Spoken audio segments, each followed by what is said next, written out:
Bonsoir à tous, bienvenue sur Monaco Info et à la une de ce mardi 15 avril, il y a d'abord la Journée mondiale de l'art. Comme chaque année, c'est l'occasion de mettre à l'honneur les talents et les rendez-vous qui font l'actualité. Vous découvrirez une série de reportages sur ce thème et nous serons en duplex avec le directeur du nouveau musée national de Monaco, Björn Dahlström. La suite de notre nouvelle série de la semaine, c'est encore de l'art. Hier, vous avez découvert ou redécouvert l'histoire des 3 sculptures emblématiques du Rocher. Aujourd'hui, nous vous en dévoilerons 3 autres dans le quartier du Larvoto. Dans ce journal également, nous parlerons d'une initiative originale imaginée par l'association Les Enfants de Francky en partenariat avec la Fondation Lanval, le Psychobus, un véritable cabinet mobile qui permet d'offrir un accès aux soins psychiques aux jeunes des vallées de la Bévéra, de la Roya et du Paillon. Reportage à suivre. Pour refermer ce journal, vous revivrez le dernier concert de l'OPMC proposé hier soir à la cathédrale de Monaco avec le diocèse. Un événement d'un nouveau genre, vous le verrez, puisque l'œuvre de l'Autrichien Joseph Haydn a été interprétée entrecoupée par 7 des dernières paroles du Christ. Mais avant, pour commencer ce journal, nous recevons aujourd'hui Sébastien Biancheri. Il vient d'être nommé juge pour Monaco à la Cour européenne des droits de l'homme et prendra donc bientôt la direction de Strasbourg. Quelles seront ses missions? Quel est le rôle de Monaco dans cette juridiction? Rendez-vous tout de suite sur notre plateau. C'est l'une des plus hautes juridictions en Europe. La Cour européenne des droits de l'homme vient d'accueillir un nouveau juge, Sébastien Biancheri. Il était jusqu'alors vice-président de la Cour d'appel de Monaco et représentera désormais la principauté à Strasbourg pour un mandat de 9 ans. Il est aujourd'hui notre invité. Bonsoir à vous. Bonsoir, merci de votre invitation. Et merci de nous accorder cette interview. La Cour européenne des droits de l'homme, c'est l'organe judiciaire permanent du Conseil de l'Europe. Avant tout, pour bien comprendre ce qu'elle représente, pouvez-vous nous rappeler les fonctions de cette Cour ? Alors, comme vous l'avez dit, c'est une juridiction internationale qui s'inscrit dans le contexte du Conseil de l'Europe et qui a pour rôle principal de contrôler le respect par les États membres du Conseil de l'Europe d'une convention qui est sans aucun doute la convention principale de ce Conseil de l'Europe, qui est la Convention européenne de sauvegarde des droits de l'homme et des libertés fondamentales, ainsi que de ses protocoles additionnels.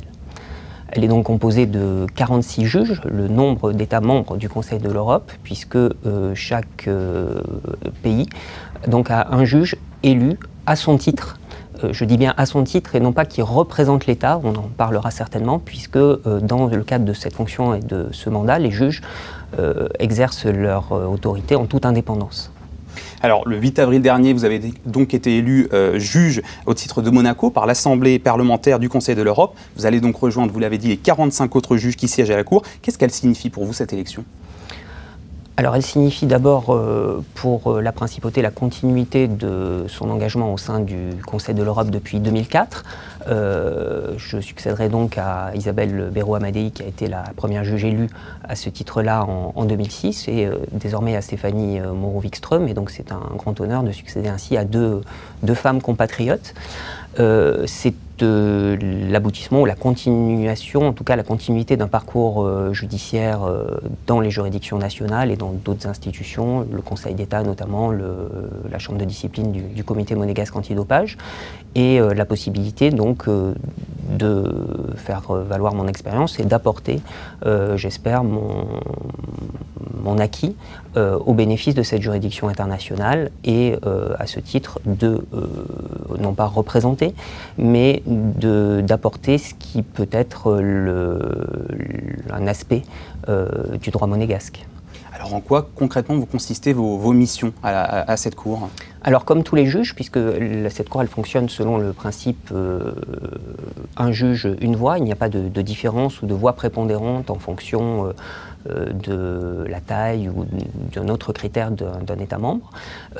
Et donc chaque juge est affecté à différentes formations judiciaires au sein de cette Cour. Ça peut être un juge unique pour statuer sur des irrecevabilités de requêtes individuelles, ce qui est l'immense majorité en quantité des cas. C'est une Cour qui est maintenant connue dans le paysage, mais pour autant, beaucoup des requêtes qui sont présentées par les individus sont déclarées irrecevables pour diverses raisons juridiques. Et dans ce cas-là, un juge unique statue non pas sur les requêtes de son pays, mais d'un autre pays. Il y a ensuite une formation qui s'appelle un comité de 3 juges pour des affaires qui font déjà l'objet d'une jurisprudence établie de la Cour européenne des droits de l'homme sur le fondement de ces différents articles, la protection du droit à la vie, l'interdiction de la torture ou des traitements inhumains et dégradants, l'interdiction du travail forcé, la protection contre les détentions arbitraires, le droit au procès équitable, d'autres éléments. Et ensuite, la formation, disons, principale et qui est aujourd'hui la clé de fonctionnement de cette cour, c'est une chambre de 7 juges, donc avec 6 autres juges élus au titre d'autres États. Il y a un équilibre qui est réalisé ainsi au sein de la Cour en fonction de la géographie, des équilibres nord-sud, du gender balance, comme on dit en anglais, donc de l'équilibre des sexes au sein de la composition des juges, et du nombre de cas, bien évidemment, et du nombre de cas afférents à différents pays. Il est bien évident que on ne va pas mettre, par exemple, les affaires russes résiduelles, on en parlera peut-être, dans la même section que des affaires ukrainiennes, par exemple, ou turques, qui représentent une quantité très importante des affaires pendantes aujourd'hui devant la Cour. Alors, vous parlez justement de ces affaires. Pourquoi est-ce que c'est important que Monaco ait une place à part entière au sein de la Cour européenne des droits de l'homme, au même titre que les autres États membres? Quel est le poids de Monaco, de la principauté dans cette Cour?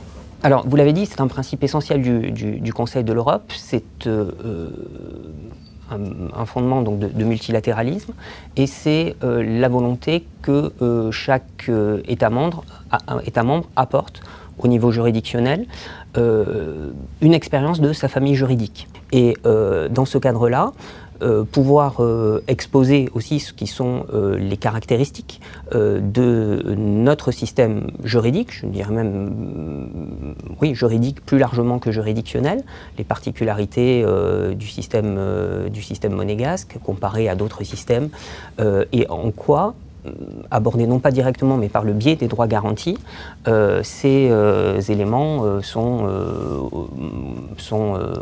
valables par rapport à aux articles de la Convention européenne des droits de l'homme. Alors vous avez ébauché déjà quelques exemples de grands points sur lesquels qui occupent la Cour européenne des droits de l'homme aujourd'hui. Quels sont justement les grands enjeux qui l'occupent aujourd'hui et qui vont vous occuper au cours de votre mandat de 9 ans, les grands enjeux de la Cour européenne des droits de l'homme?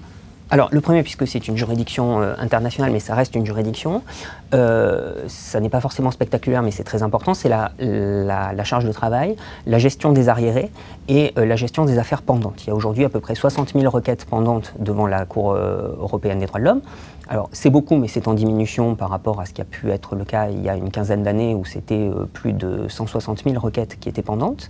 Et le but, évidemment, est pour la Cour européenne des droits de l'homme de statuer le plus rapidement possible sur les requêtes qui lui sont présentées par des individus pour pouvoir à la fois faire éventuellement cesser des violations, assurer la réparation du requérant qui subirait une violation et également, c'est ce qu'on appelle l'autorité de la chose interprétée, faire cesser la violation pour l'avenir s'il y a une défaillance systémique dans le système d'un État membre. Cette Cour, elle est basée sur le système dit de la subsidiarité, c'est-à-dire qu'il appartient aux autorités de chaque État, c'est vrai pour Monaco et c'est vrai ailleurs, de s'imprégner des valeurs de cette Convention, à la fois dans ses organes exécutifs, législatifs et judiciaires.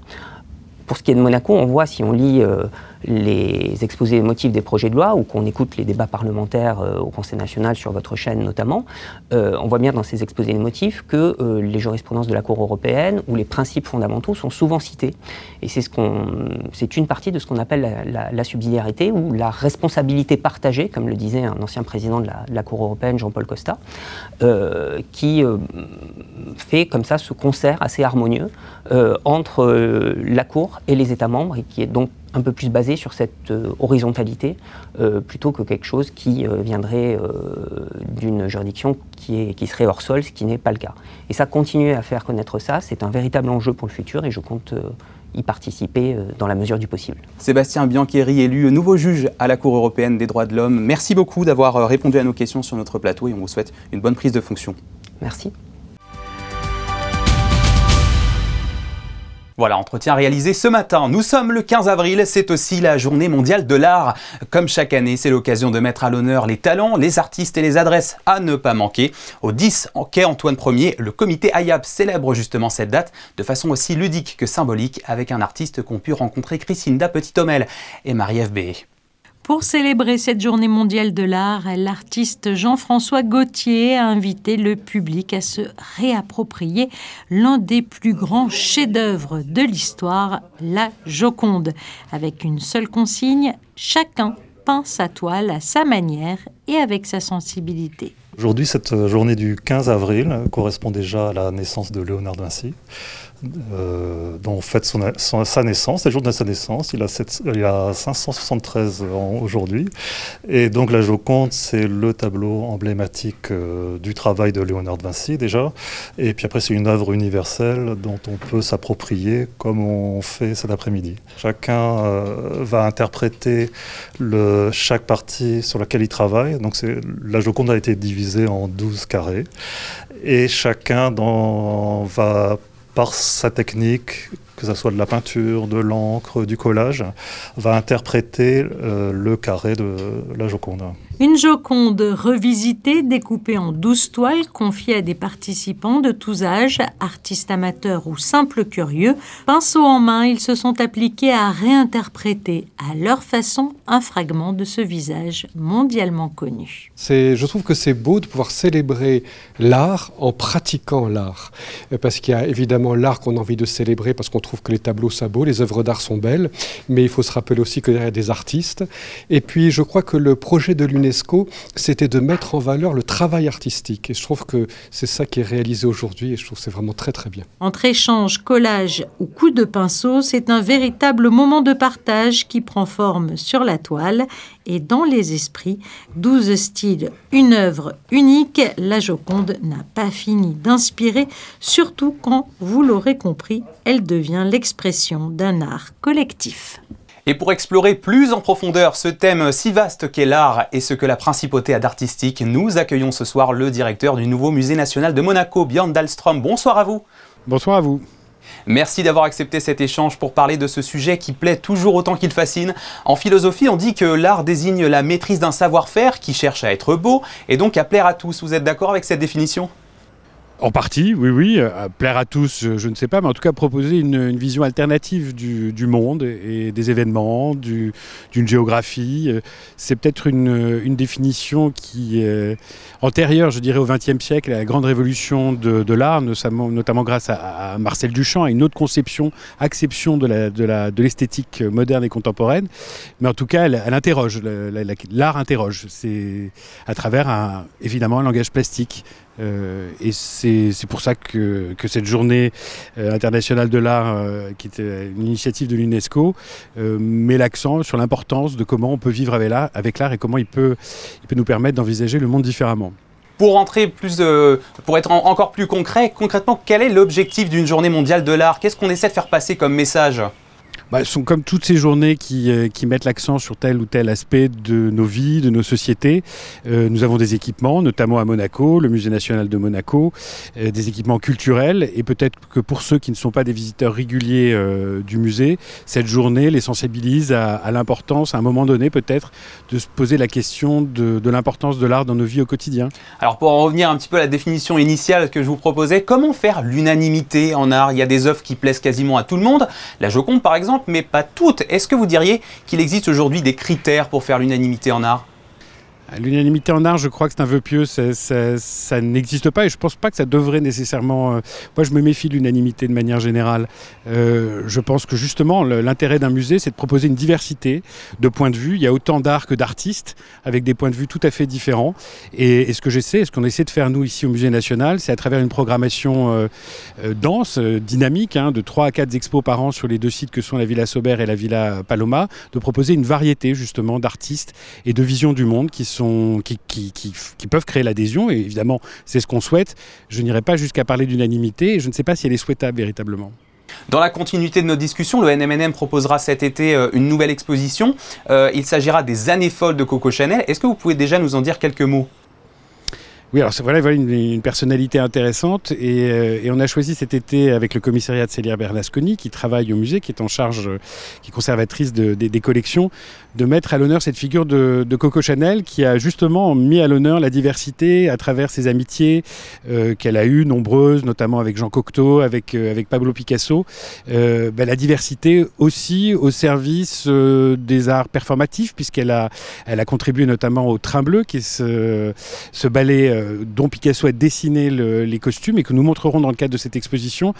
Coco Chanel a vécu sur la Côte d'Azur dans les années 20 et 30. Elle avait une villa à Roquebrune-Cap-Martin et il nous a semblé intéressant, compte tenu de la nature de nos collections, qui sont très liées aux arts de la scène, et notamment au ballet russe, au ballet de Monte-Carlo, de mettre à l'honneur cette figure qui était une mécène, mais qui a aussi produit dans le cadre de ces ballets. Et donc cette exposition convoquera à la fois des modèles des années 20, des années folles, donc de Coco Chanel, mais aussi des artistes à l'instar de Cocteau, de Picasso, des œuvres de Marie Laurencin, de Natalia Goncharova, et beaucoup d'autres encore, et de montrer l'effervescence qui régnait dans les années 20 dans cette région, et comment aussi cette vie sur la Riviera, à la faveur d'une vie au bord de la mer, a modifié le mode vestimentaire de l'époque, et notamment comment Coco Chanel a été la promotrice, si vous voulez, de ce nouveau mode de vie. Donc c'est le sujet de l'exposition, et ça se tiendra donc à la Villa Paloma. L'exposition ouvre au public le 19 juin, et puis le 6 juillet, on ouvre une exposition à la Villa Saubert, qui est aussi très en lien avec la région. Elle s'appelle Cactus. C'est une exposition qui a été initiée par le musée Yves Saint-Laurent à Marrakech l'année dernière et qui est un dialogue entre botanique et art moderne et contemporain, et comment ce sujet du cactus et des succulentes a fasciné à la fois les chercheurs, les botanistes, mais aussi beaucoup d'artistes tout au long du XXe siècle et du XXIe siècle. Et donc c'est ce motif de cactus qu'on mettra à l'honneur légitimement dans une région où finalement cette plante s'est acclimatée depuis maintenant de nombreuses années, de plusieurs décennies, voire siècles, sur la Côte d'Azur. Alors avant ces dates-là, un petit mot quand même des autres œuvres à ne pas manquer d'ici là au NMNM. Alors en ce moment, on a une exposition qui se termine bientôt, à la fin du mois d'avril, une exposition Francisco Tropa Paesing qui se tient à la Villa Paloma, et puis l'exposition Agora à la place du musée à la Villa Saubert, avec beaucoup de rencontres que vous pouvez retrouver sur notre site internet, différentes conférences qui interrogent aussi le rôle du musée et de l'art donc dans nos sociétés contemporaines. Et ce sera le mot de la fin. Merci beaucoup Björn Dahlström, directeur du NMNM, d'avoir été avec nous sur Monaco Info pour évoquer le sens de l'art à l'occasion de sa journée mondiale ce mardi 15 avril et les dates à ne pas manquer au NMNM. Merci à vous. Merci à vous, bonne soirée. Allez, restons dans le domaine de l'art. On continue notre tour d'horizon des sculptures les plus emblématiques de Monaco. C'est notre nouvelle série de la semaine. Hier, vous avez découvert l'histoire de 3 œuvres phares du Rocher. Et aujourd'hui, Sarah Nkari, vous nous emmenez en compagnie de Thomas Deus dans le quartier du Larvoto. Oui Théo, 3 nouvelles sculptures aujourd'hui et il a fallu faire des choix car elles sont au nombre de 200 réparties dans toute la ville, entre les places, les jardins et les parcs, comme je vous le disais hier. Cette abondance, c'est la volonté du prince Régnier III qui l'a menée dans sa politique que poursuit actuellement le prince Albert II. Je vous propose de commencer cette visite dans ce tout nouvel espace gagné sur la mer. Il s'agit bien sûr de Mare Terra. Pour donner une dimension artistique à cet écoquartier, cette œuvre du sculpteur et peintre américain Alexander Calder a trouvé toute sa place sur la place Gabriela. Chère à la princesse Grace, l'épouse du prince Régnier III avait acquis en 1966 cette sculpture d'acier baptisée 4 lances. D'abord installée face au hall du centenaire dans le quartier du Portier, elle a ensuite trôné dans différents endroits avant d'être retirée. Le prince Albert II a souhaité qu'elle soit restaurée et réinstallée en principauté. Ainsi, depuis l'inauguration de Mare Terra, la création de Calder lévite ici sur un miroir d'eau protégé entre ces 3 murs de béton restés bruts pour accueillir la lumière du jour. Un peu plus à l'est, notre regard est happé par ces 3 colonnes de bronze de 10, 12 et 15 mètres de hauteur. Cette sculpture monumentale de Bernard Bézina évoque la thématique de prédilection de l'artiste, à savoir la force avec ses pics imposants qui ne forment qu'un et la fragilité avec les détails comme le bois calciné. 3 ans de travail ont été nécessaires avant l'inauguration en juin 2023 par le prince Albert II de cet ensemble surplombant la mer Méditerranée. Pour ce projet, l'artiste varois s'est inspiré des cyprès de sa terre provençale. Enfin, tout au bout de la plage du Larvoto où nous nous dirigeons, cette sculpture fontaine du parisien Guy Lartigue apparaît. Nommée hommage à la princesse Grace, elle a été commandée par le prince Régnier III et son épouse en 1969 et puis rénovée en 2022 par le fils du sculpteur, amoureux, comme il le disait lui-même, par le chant de l'eau. Faite de cuivre, de laiton et de bronze, l'œuvre donne à voir des mouvements d'eau créés sur ses propres volumes. Autour d'elle, les sportifs et promeneurs, petits et grands, profitent de la sérénité qu'elle apporte sur la place Joséphine Baker. Voilà Théo pour ces 3 nouvelles sculptures. Je vous rappelle qu'elles sont toutes répertoriées sur le site Chemin Sculpture Régnier 3, une plateforme très bien faite qui vous permet d'obtenir un tas d'informations sur les œuvres et vous mène jusqu'à elles grâce à la géolocalisation. Demain, je vous emmène dans un tout nouveau quartier, celui qu'on peut qualifier comme quartier d'affaires de la Principauté. Merci Sarah Nkari, le rendez-vous est pris, on vous dit à demain. Les enfants de Francky viennent de lancer un nouveau projet à destination des jeunes en partenariat avec la Fondation Lanval. L'association monégasque a financé l'achat et l'équipement d'un psychobus, un cabinet itinérant qui sillonnera les vallées de la Bévéra, du Paillon et de la Roya pour offrir des soins psychiques aux jeunes. Voyez ce reportage signé Patricia Navarro, Émilie Rousseau et Sylvain Péroumal. C'est en partant d'un double constat que l'association Les Enfants de Francky a décidé de se mobiliser une nouvelle fois pour le bien-être des enfants en détresse. Depuis la crise Covid, une augmentation sensible des troubles psychiques a été enregistrée chez les jeunes et certains d'entre eux vivant dans des zones isolées rencontrent des difficultés d'accès aux soins. Ainsi est né le Psychobus, une structure itinérante rattachée au service de psychiatrie infanto-juvénile de la Fondation Lanval. Ça va être tous les troubles du neurodéveloppement pour le dépistage, le repérage et le diagnostic, troubles autistiques, TDAH. Ensuite, toute la souffrance psychologique des adolescents. Le but, c'est d'ouvrir un parcours de soins avec certains enfants qui pourront être pris en charge et traités sur site sur des prises en charge de courte durée. Et par contre, ceux qui ont besoin de prise en charge sur du plus long terme, ils seront accompagnés vers les sites qui peuvent prendre en charge sur le littoral, les CMP, hôpitaux de jour et les centres experts à Lanval. Le Psychobus va assurer des permanences régulières dans plusieurs communes des Alpes-Maritimes situées dans les vallées de la Roya et du Paillon. Sa mise en place fait suite à plusieurs autres projets que l'association monégasque Les Enfants de Francky a financés depuis 25 ans pour venir en aide aux enfants et adolescents de la région voisine. Quand ils sont venus à moi pour me demander il y a un psychobus dans l'air, on voudrait faire acheter ça, et ça, je me suis bien renseignée après et j'ai compris ce que c'était, mais c'était beaucoup très cher. Donc à l'époque, j'ai dit non, il faut le faire. Il faut le faire parce que c'est quelque chose qu'on a besoin. C'était la première psychobus dans la région, que ça n'existe pas ailleurs. Et j'ai dit oui, pourquoi pas, on avance. Et pour que ce projet de psychobus puisse voir le jour, un peu plus de 82 000 € ont été nécessaires. Parce que c'est un camping-car à la base qui a été réaménagé à l'intérieur pour coller aux attentes des médecins. Et après, je leur ai commandé tout le matériel informatique qu'ils avaient besoin pour que ce psychobus soit au complet, opérationnel le plus rapidement possible.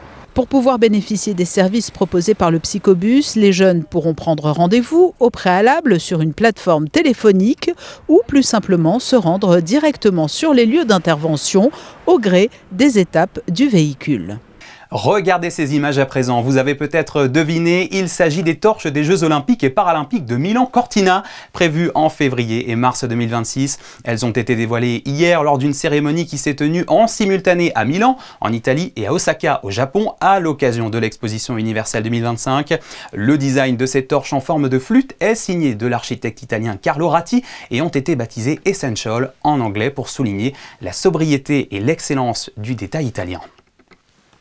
Voici une autre idée de sortie à l'occasion des vacances scolaires. Le musée d'anthropologie préhistorique de Monaco propose en ce moment une nouvelle exposition. Elle s'appelle L'effet papillon, la préhistoire des animaux et permet, comme son nom l'indique, de retracer l'histoire des animaux à travers plusieurs activités pour les enfants. Jessica Granato et Alexandra Marangoni ont assisté à l'une d'elles. Regardez. C'est un véritable voyage dans le temps. L'histoire racontée aujourd'hui a plus de 35 000 ans. Ces enfants partent sur les traces du bouquetin, de l'ours brun et des insectes à la période de la préhistoire. On a lu une histoire et là je suis en train de remettre les 15 images dans l'ordre. Le but c'était que c'était un conte qui a mené à la découverte du musée avec cette nouvelle exposition avec les insectes et tout ça. Donc j'ai voulu mettre tous les éléments que j'avais repérés dans l'histoire du conte pour leur faire découvrir les particularités, les qualités des insectes notamment. Avec Salim, les jeunes ont déambulé dans les salles du musée pendant plus d'1 heure avant de faire un atelier pour remettre toutes leurs découvertes dans l'ordre. Il y avait des étranges êtres à 2 pattes, et ils ont fait des pièges, et c'était des sapiens. Il y avait cette image et ça parlait des messieurs et des madames qui étaient à l'époque. Maintenant, ils sont morts, ils sont au musée d'anthropologie. J'ai fait un atelier pour qu'ils remettent les images de l'histoire, en retraçant l'histoire. Et puis j'ai donné aux parents, ils ont également le texte. Comme ça, ils pourront relire en temps voulu et revoir ça tranquillement, quoi. Donc, voilà. Malgré l'implication de l'animateur et des parents, il semblerait que les enfants aient plus apprécié la deuxième partie de l'après-midi. Et vous pensez que les enfants, ils vont retenir quoi de ce conte-là que vous leur avez raconté? La chasse aux œufs. Voilà. Moi j'en ai 1, 2, 3, 4, 5, 6, 7, 8, 9 jeux en chocolat et après je vais les manger tout crus. Maintenant qu'il a ravi les plus petits, le musée d'anthropologie préhistorique est prêt à présenter sa nouvelle exposition L'effet papillon aux autres visiteurs, avec peut-être quelques chocolats encore cachés dans ses jardins. De la musique pour conclure ce journal avec un concert exceptionnel offert par l'OPMC hier soir à la cathédrale de Monaco en collaboration avec le diocèse. L'orchestre a interprété les morceaux de l'Autrichien Joseph Haydn sous la direction de Peter Schutz. Mais ce n'est pas tout car l'œuvre était entrecoupée des 7 dernières paroles du Christ en croix avant sa mort. C'était d'ailleurs le titre de la représentation. José Sacré et Hugo Comas a été sur place, regardez.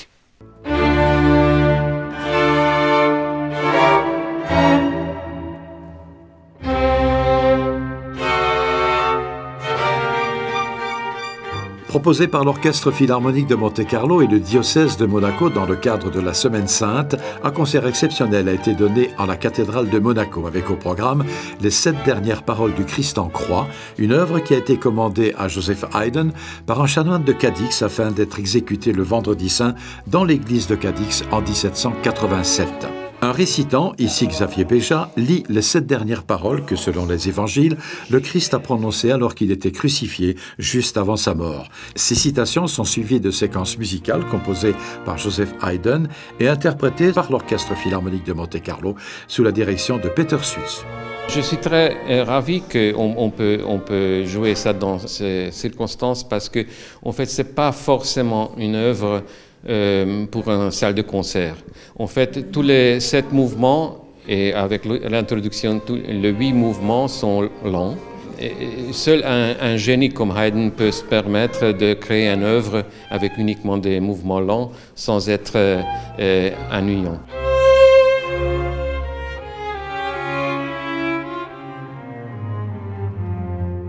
C'est un défi, mais ça aide les gens de méditer, de réfléchir sur les paroles. Et donc c'est vraiment, dans tous les sens des mots, un concert spirituel aujourd'hui.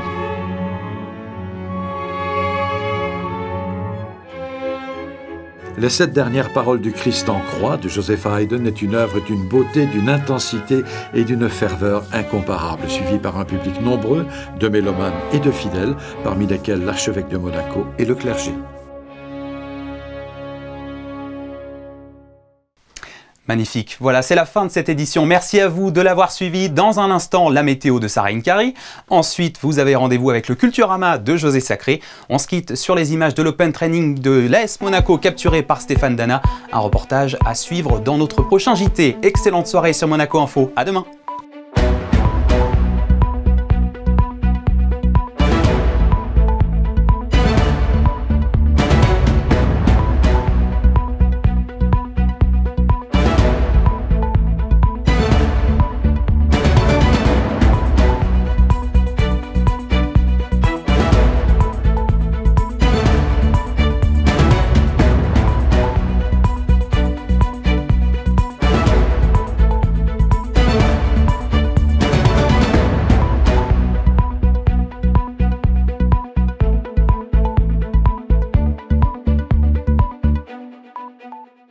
Retrouvez la météo avec Suisse Courtage, votre partenaire de confiance en assurance à Monaco. Protection sur mesure pour particuliers et professionnels.